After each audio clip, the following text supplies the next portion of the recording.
திருமுருகன்பூண்டி திருக்கோயில் முழு தல வரலாறு. இன்ட்ரோ. பின்புலம். மழை சத்தம். ஓம் நமசிவாய மந்திரம் மெதுவாக.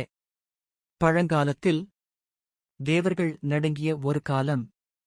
அசுரர்கள் ஆட்சி செய்த ஒரு உலகம். அந்த நேரத்தில் ஒரு இளைஞன் எழுந்தான். அவர் யார் தெரியுமா? அவர் முருகன்.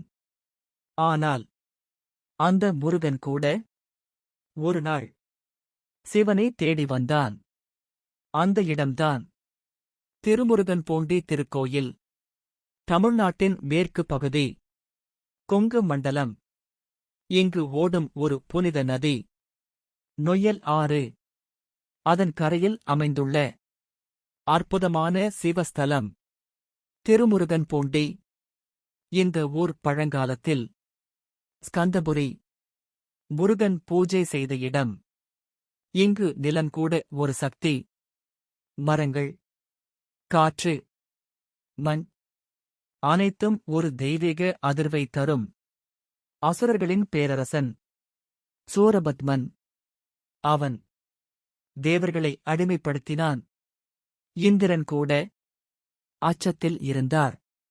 அப்போது சிவன் தன் கண்களில் இருந்து ஒரு தீப்பொறி உருவாக்கினார். அந்த தீப்பொறி முருகனாக அவதரித்தது. முருகன் வேல் எடுத்தான். தேவர்கள் நம்பிக்கை பெற்றார்கள். திருச்செந்தூர், பல தலங்களில் போர் நடந்தது.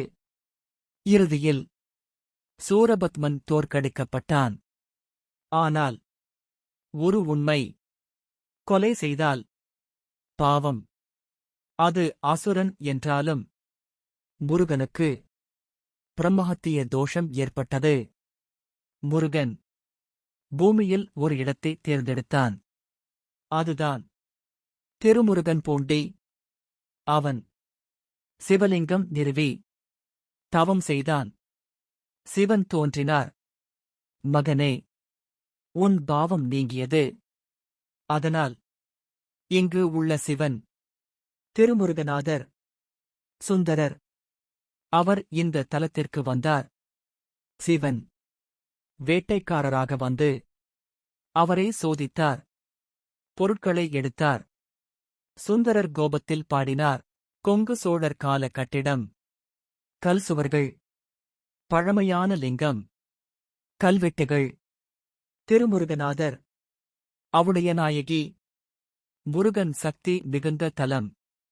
மாசி பிரம்மோற்சவம், மகா சிவராமன், கந்த சஷ்டி, கார்த்திகை தீபம். இந்த தலம் பாவ நிவர்த்தி, மன அமைதி, கர்ம நிவர்த்தி. முருகன் கூட சிவனை வழிபட்ட இடம். நாம் சென்றால் என்ன அருள் கிடைக்கும்?